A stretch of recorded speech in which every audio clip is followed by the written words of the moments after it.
Hi friends, 69,000 शिक्षक भर्ती में एक बार फिर से आपका स्वागत है। और अभिमान एकेडमी के माध्यम से सबसे विश्वसनीय और एक ऐसा सटीक इन्फॉर्मेशन देखने वाला प्लेटफॉर्म आपको हमेशा ही सबसे सही जानकारी दी जाती है। इसी के माध्यम से आज बहुत सारी चीज़ें आपको बतानी है एक एक करके। सबसे पहले तो कल टेंटेटिव डेट लग चुकी है। आपको मैं पहले ही बता देता हूँ, जो टेंटेटिव डेट होती हैं ये संभावित होती हैं, ये पक्का डेट नहीं होती, लेकिन क्योंकि डेट लग चुकी है तो इसके बारे में बात करेंगे। सबसे पहले जो अपडेट निकल कर आ रही है उसके बारे में बात करते हैं। सबसे पहले आप ये देखिए कि जो शिकायत है वो अभ्यर्थियों को स्थिति तक होनी चाहिए थी सभी शैक्षिक अर्हता। तो शैक्षिक अर्हता के आधार पर काफ़ी छात्रों को बाहर निकाल दिया गया है। बाद में अर्हता पाने वालों को नियुक्ति पत्र देने की हुई शिकायत। यू डायस अपडेट नहीं टिकता, पदों का निर्धारण चुनौती।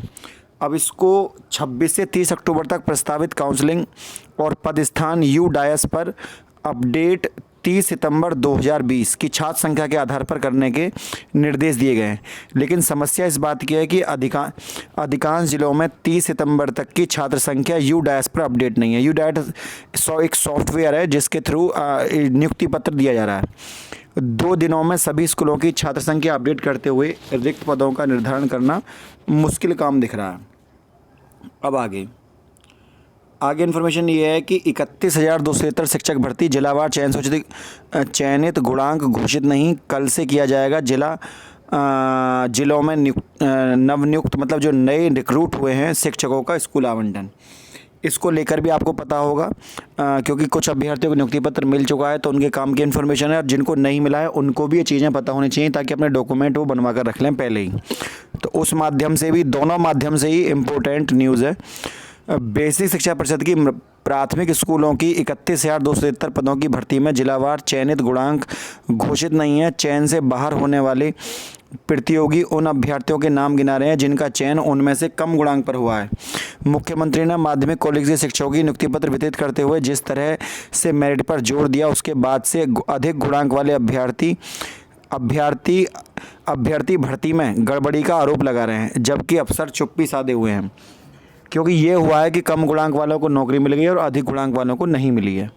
69,000 शिक्षक भर्ती में 31,273 पदों पर प्राथमिक शिक्षकों की नियुक्ति हुई है। उनका चयन जून महीने में घोषित 67,867 अंतिम चयन सूची में किया गया है।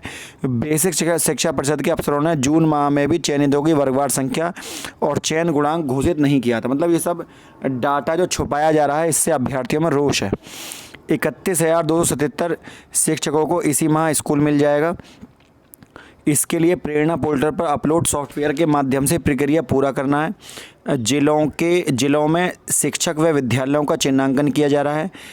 इसमें सबसे पहले 322 दिव्यांग महिला और 605 पुरुषों को स्कूल आवंटित होगा। फिर अन्य शिक्षकों को ऑनलाइन विकल्प का अवसर मिलेगा। परिषदीय प्राथमिक स्कूलों में 69,000 शिक्षकों की भर्ती के सापेक्ष 31,277 सहायक अध्यापकों की नियुक्ति पत्र सौंपा जा चुका है। विद्यालय आवंटन के लिए 26 से 28 अक्टूबर तक जिलों में काउंसलिंग होगी। विद्यालय आवंटन की कार्रवाई 29 और 30 अक्टूबर को और 31 अक्टूबर से 3 नवंबर तक आवंटित विद्यालय में कार्यभार ग्रहण करना होगा। परिषद सचिव ने सभी बीएसए को आदेश दिया है कि वे नए शिक्षकों को उन स्कूलों में ना भेजें जहां आरटीआई नियमावली 2011 के तहत अध्यापक तैनात हों। दिव्यांग के अलावा 10,190 महिला और 20,160 पुरुष शिक्षकों को स्कूल आवंटित होना चाहिए। अब इसको लेकर भी लोचा है। क्योंकि उन अभ्यर्थियों को यहाँ पर नियुक्ति दी जा रही है जिनका कोई पात्रता बनती नहीं है। अब पात्रता किस आधार पर बनेगी, ये भी एक इम्पोर्टेंट क्वेश्चन है। 31,273 अभ्यर्थियों की सूची में अयोग्य अभ्यर्थियों के भी शामिल होने की शिकायत है। इसमें शिकायत क्या है आप ये समझ लीजिए। 69,000 सहायक अध्यापक भर्ती के प्रथम चरण में 31,273 अभ्यर्थियों की सूची में अयोग्य अभ्यर्थियों भी शामिल होने की शिकायत हुई है।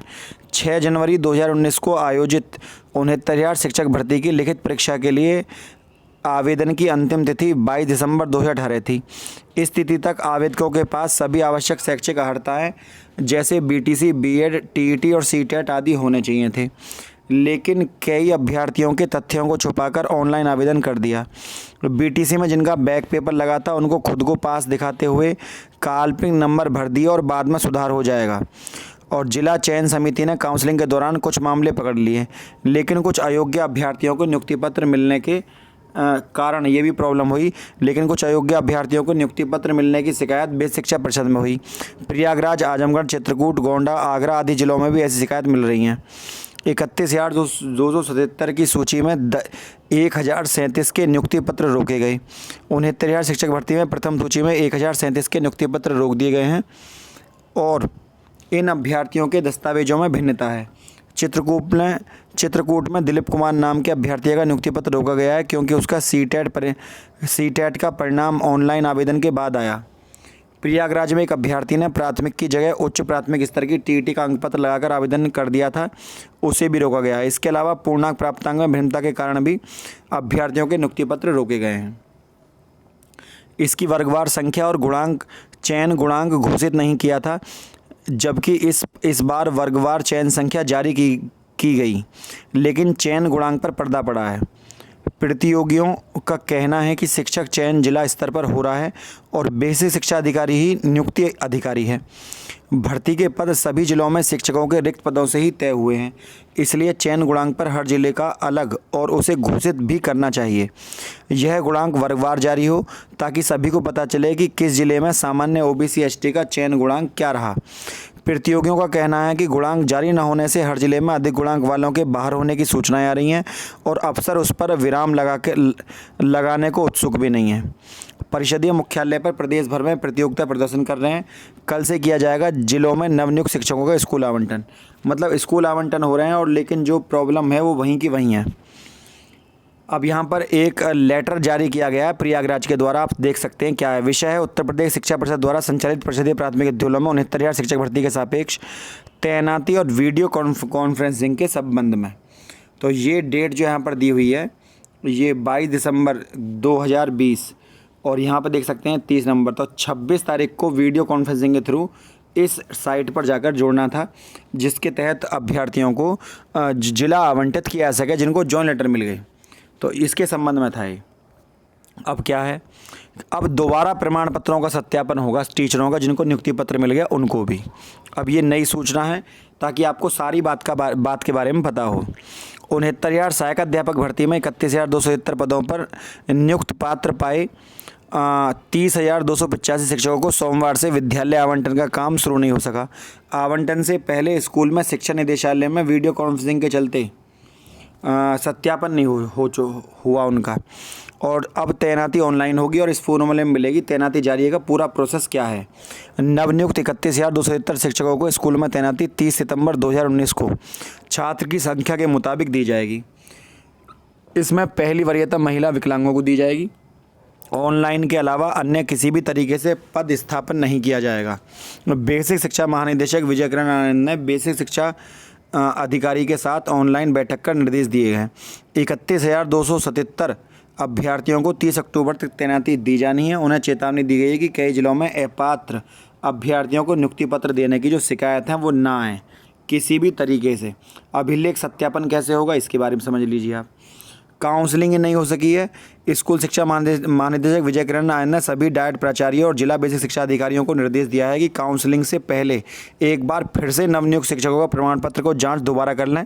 बीएसए संजय कुशवाहा ने बताया कि स्कूल शिक्षा महानिदेशक के आदेश पर नवनियुक्त शिक्षकों के प्रमाण पत्रों की जाँच पूरी करने के बाद ही विद्यालय आवंटन की प्रक्रिया शुरू होगी। तो कुल मिलाकर ये है। और एक मैं आपको बता दूं कि ये डेट जो है 27/5 की है और इसकी जो टेंटेटिव डेट है वो लगी थी आपकी 28/10। इसका मतलब है कल की डेट। तो ये अपना केस है जिसके ऊपर कल सुनवाई होगी। तो देखते हैं रामचरण मौर्य वाले केस में इसमें क्या हो सकता है। और 69,000 शिक्षक भर्ती का जो आदेश है वो इसके ऊपर पूरी तरह से टिका हुआ है। अगर कोई भी परिवर्तन होता है तो भर्ती मतलब रद्द हो सकती है चयन सूची। तो जो जिला आवंटन किया है उसका प्रोसेस दोबारा होगा, क्योंकि जिनको जॉइन लेटर दिए गए थे उन पर साफ साफ लिख दिया गया था किसी भी परिवर्तन की स्थिति में आप ये बदलाव जो है आपका जो अंतिम चयन है वो कोर्ट के अधीन है। ये सबके जॉइन लेटर पर लिखा हुआ है। तो वो पहले ही सरकार ने अपना बचाव कर लिया है कि यदि जो आदेश है वो कहीं भी उलट आता है बिल्कुल भी, तो जो चयन सूची है वो दोबारा बनेगी फिर उस आधार पर जो कोर्ट के आदेश होंगे। सभी की निगाह इसलिए आदेश पर लगी हुई है। उधर 52,000 पदों को 69,000 शिक्षक भर्ती में जोड़ने की मांग तेज हो रही है। प्रयागराज में धरना हुआ, 2 अभ्यर्थियों को पकड़कर पुलिस ले गई, लेकिन सुबह को पकड़ा, शाम को छोड़ दिया, क्योंकि कोई आधार नहीं था पकड़ने का और शांतिपूर्ण आंदोलन चल रहा था। लेकिन जब अभ्यर्थी खड़े होकर सचिवालय के बाहर ज़ोर ज़ोर से हल्ला काटने लगे तो उनको पुलिस ने पकड़ लिया। लेकिन मांग जायज़ इसलिए जब 60-65 पर अभ्यर्थी आपको काबिल मिल रहे हैं, बार बार आप उनकी कभी चयन सूची लगा रहे हैं, कब फिर हटा रहे हैं, फिर चयन सूची हो रही है। आप सबका सत्यापन कराइए, नियुक्ति पत्र दीजिए। प्रदेश में 2.25 लाख पद खाली हैं। 2.25 लाख में से यदि 1,46,060 अभ्यर्थियों को नौकरी दे भी दी जाए तो जो नया बेंच आएगा उनके लिए भी लगभग 70 से 80 हज़ार पद खाली रह जाएंगे। और इस हर साल जो 10 से 15 हज़ार वैकेंसी खाली होती हैं प्लस वो, तो 85 या 90 हज़ार करीब नई मतलब सारे अभ्यर्थी जो 60% पास है सबको नियुक्ति दे भी दी जाए तो भी सरकार के पास 1.5 लाख पद खाली रहेंगे शिक्षकों के। तो ये जो भारी कमी है और ये शिक्षा का, उत्तर प्रदेश का जो शैक्षिक स्तर गिरा हुआ है, सरकार के पास एक अच्छा मौका है इसको कंप्लीट करने का। अभ्यर्थियों की मांग जायज़ है। क्योंकि आपको पता होगा जो एडिशनल सॉलिसिटर जनरल हैं, उन्होंने ऐश्वर्या भाटी मैम ने कोर्ट में कहा भी था कि यदि आवश्यकता पड़ी तो हम इन पदों को जोड़ देंगे।